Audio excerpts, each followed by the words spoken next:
Hello foodies, welcome to easy cooking with Sanju. जहाँ recipes हैं स्वाद भरी और सेहत भरी। आज मैं आपके लिए लेकर आई हूँ फ्रेंड्स बहुत ही टेस्टी डिलीशियस चावल की खीर की रेसिपी, जिसे पायसम भी कहा जाता है। ये फ्रेंड्स आपने घर पर बहुत बार बनाई भी होगी, खाई भी होगी, लेकिन अगर आप मेरे तरीके से बनाएंगे तो बहुत ही परफेक्ट और घुटी हुई चावल की खीर बनेगी, जिसमें चावल और दूध बिल्कुल भी अलग अलग नहीं दिखाई देंगे। तो चलिए इसे जल्दी से बनाना शुरू करते हैं। सबसे पहले इसके लिए हमने लिया है फ्रेंड्स 1/2 लीटर फुल क्रीम दूध। और फ्रेंड्स ये अभी कच्चा दूध है, इसे सबसे पहले हम गरम करेंगे। दूध जब तक गरम हो रहा है फ्रेंड्स, ये देखिए, ये मैंने लगभग आधे घंटे पहले ही साबुत चावल जो थे उन्हें भिगो दिया था। जब भी आप खीर बनाएं सबसे पहले चावलों को भिगो दें, और आप चाहें तो इसके लिए चावल के टुकड़े का इस्तेमाल भी कर सकते हैं। और अब हम सबसे पहले इसका पानी निकाल लेते हैं। ये देखिए फ्रेंड्स, मैंने इसका पानी निकाल दिया है, और ये देखिए किस तरीके से चावल जो है वो बिल्कुल सॉफ्ट हो चुके हैं। तो हम इस तरीके से हाथों से मसलेंगे ना तो सारे चावलों के टुकड़े टुकड़े हो जाएंगे। आप चाहें तो चकले से इसे बेलन की मदद से बेल भी सकते हैं, जिससे कि ये थोड़ा क्रश हो जाए। इससे क्या होगा फ्रेंड्स, ये बहुत ही इंपॉर्टेंट ट्रिक है। आपकी जो खीर है वो हमेशा घुटी हुई बनेगी, कभी भी दाने अलग अलग नहीं होंगे, ये गारंटी है मेरी। आप इस ट्रिक को जरूर फॉलो करें। तो ये देखिए फ्रेंड्स, इस तरीके से मैंने हाथों की मदद से ही इनका थोड़ा सा चूरा कर लिया है, चावलों को तोड़ लिया है। ये देखिए फ्रेंड्स, दूध में अच्छा बॉईल आ चुका है। इस स्टेज पर अब हम इसमें ये चावल के टुकड़े डाल देंगे।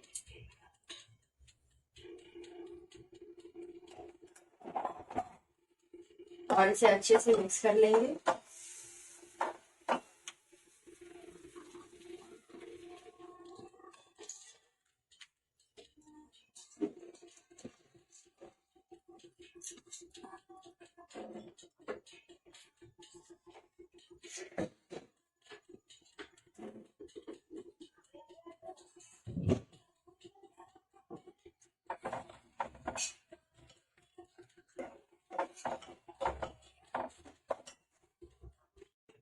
ये देखिए फ्रेंड्स, मुझे इसे पकाते हुए लगभग 10 मिनट हो चुके हैं, और मैं इसे लगातार चला रही हूँ ताकि खीर जो है वो तले में लगे नहीं। अगर खीर तले में लग जाएगी फ्रेंड्स तो उसमें से जले की सुगंध आने लग जाएगी।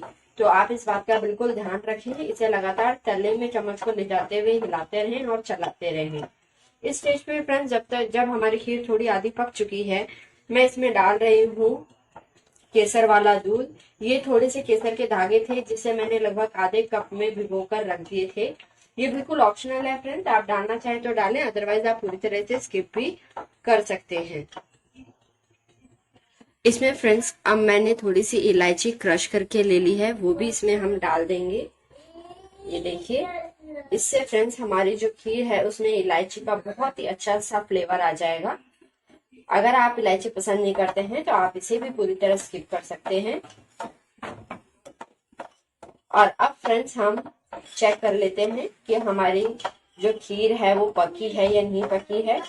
तो इस तरीके से फ्रेंड्स चावल को हाथ में लें और उसे अपनी उंगली पर या किसी भी प्लेट या उस पर दबाकर देखें। अगर वो अच्छे से मैश हो रहा है तो इसका मतलब आपकी खीर अच्छे से पक चुकी है। ये देखिए, ये अभी अच्छे से पकी नहीं है क्योंकि ये अच्छे से मैश नहीं हो रहा है, इसलिए अभी हम इसे थोड़ी देर और पकाएंगे। ये देखिए फ्रेंड्स, हमारी जो खीर है वो पूरी तरह रेडी हो चुकी है, और इसके जो चावल मैं चेक कर रही हूँ तो ये देखिए, ये अच्छे से मैश हो रहे हैं, इसका मतलब खीर अच्छे से पक चुकी है। इस स्टेज पर फ्रेंड्स जब चावल पक जाए तब हम इसमें चीनी डाल देंगे।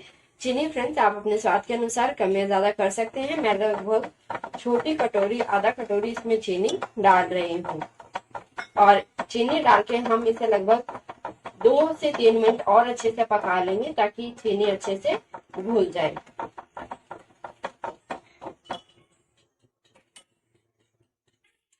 ये देखिए फ्रेंड्स, हमारी खीर बनकर पूरी तरह रेडी है, और लगभग 2 से 3 मिनट हो चुके हैं, चीनी अच्छे से घुल चुकी है।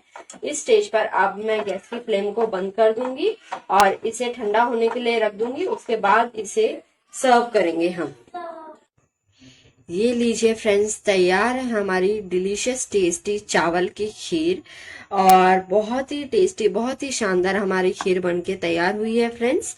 और इसे मैंने पिस्ता की कतरन से डेकोरेट कर दिया है। आप भी फ्रेंड्स इस टेस्टी हेल्दी चावल की खीर को जरूर ट्राई करें और ये आपको बेहद पसंद आएगी। अगर फ्रेंड्स मेरी रेसिपी ट्राई करने के बाद आपको पसंद आती है तो प्लीज वीडियो को ज्यादा से ज्यादा लाइक करें, शेयर करें और मेरे चैनल को सब्सक्राइब करना बिल्कुल भी ना भूलें। बेल आइकन प्रेस करके ऑल पे क्लिक जरूर करें जिससे मेरे आने वाले हर वीडियो का नोटिफिकेशन आपको सबसे पहले मिल सके। और फ्रेंड्स ये देखिए, मैं इसकी कंसिस्टेंसी भी आपको चेक कराती हूँ। बिल्कुल एग्जैक्ट नाप और रेशियो से हमने इसे बनाया है। ये देखिए, बिल्कुल भी आपको इसे घोटने की या कुछ भी टेंशन लेने की जरूरत नहीं है। बिल्कुल चावल और खीर एक साथ दिखाई दे रहे हैं। तो फ्रेंड्स आप ये रेसिपी जरूर ट्राई करें और फास्ट वाले दिन बनाएं फ्रेंड्स, ये आपके घर पे भी सब लाइक करेंगे। तो फ्रेंड्स फिर मिलते हैं एक नई रेसिपी के साथ में, तब तक के लिए take care and bye bye.